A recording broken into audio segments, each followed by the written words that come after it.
The women's basketball team has had several meetings with Indiana University Southeast go down to the final seconds, and this past weekend was no different. Johnny Frywald now joins me to see how it ended up.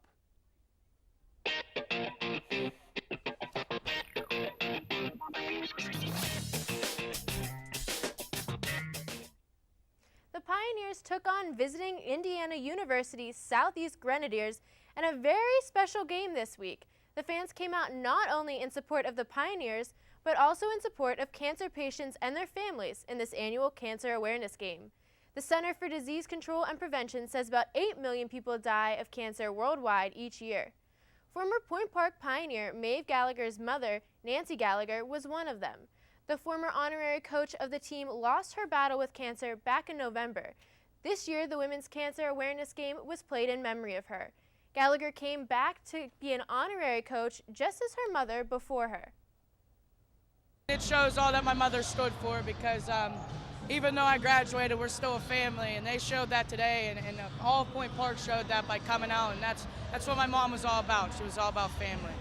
All of the proceeds went to the Pittsburgh Promise General Scholarship Fund. The Pioneers were not able to pull off the victory against visiting Indiana University's Southeast Grenadiers, won in the final seconds, 70-66.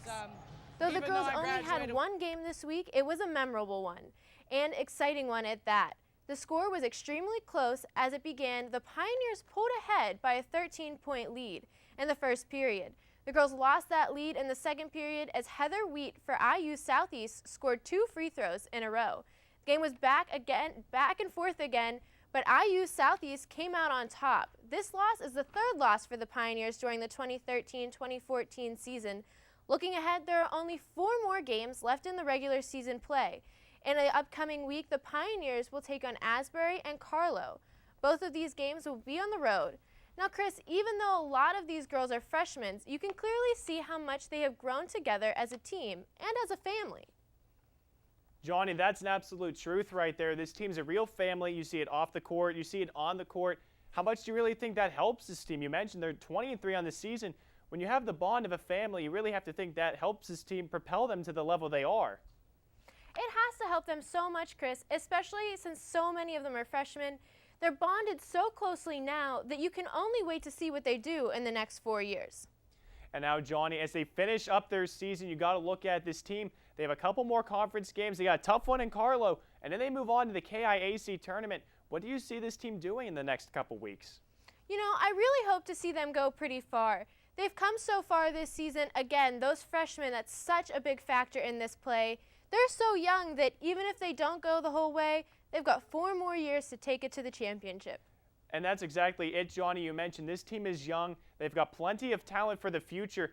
How much of an investment do you really think they have in the future? Just not even this year, but in the next couple years down the road, they are loaded with talent. You know, you see that talent starting out now and starting out young, but they're going to move forward and they're going to get even better as it is. So you can only hope to see them win more games. And with only losing 3 so far this semester, they're clearly invested. But that investment's only going to grow as these freshmen get a little older.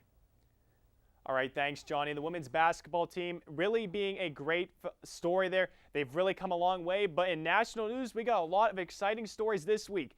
Jackie Robinson broke the racial barrier in the MLB, and one 2014 NFL draft pick looks to break his own barrier. Missouri's Michael Sam told media this past weekend he is gay and plans to be the first openly gay player in the NFL. Sam said, "I am an openly proud gay man." The 24-year-old was the SEC Defensive Player this past season. The opening of the Olympic Games started off with a travel through the history of Russia. 31.7 million Americans watched as the teams entered Fish Stadium in Sochi. This was the second most watched non-live opening ceremony, only behind the 1994 Games in Norway. The show staffed a crew of about 12,000 to do the 3-hour, 18-part spectacle. The first gold medal of the Olympics went to American Sage Cottonsburg. For the new event of slopestyle, the 20-year-old American won with a score of 93.50 as he displayed a new trick bringing people out of the stands. Cottonsburg called it the Holy Grail as he rotated 4.5 times with the board behind his back. And the Americans completed the sweep on the very next day when 23-year-old Jamie Anderson won gold. Anderson was a favorite to win and came through in the end for Team USA. There is now 2 men who can say they are the most decorated Winter Olympians of all time.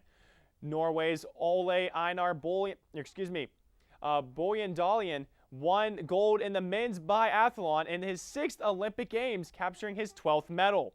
This ties him with fellow Norwegian cross-country skier Bjørn Dali. The 4-year-old is also the oldest Olympian to ever take gold in the Winter Games. Right now, the medal count since as followed. Norway leads with 11 medals, Canada is in second with 9 medals, followed by the Netherlands with 8. The Americans come in 5th with 7, putting them in 4th with 7, and rounding out the top 5 is the host country of Russia, who also has 7. After the break, Zach Aaron will join me as we talk some baseball. Don't go anywhere. You're watching the Pioneers Sideline here on UView.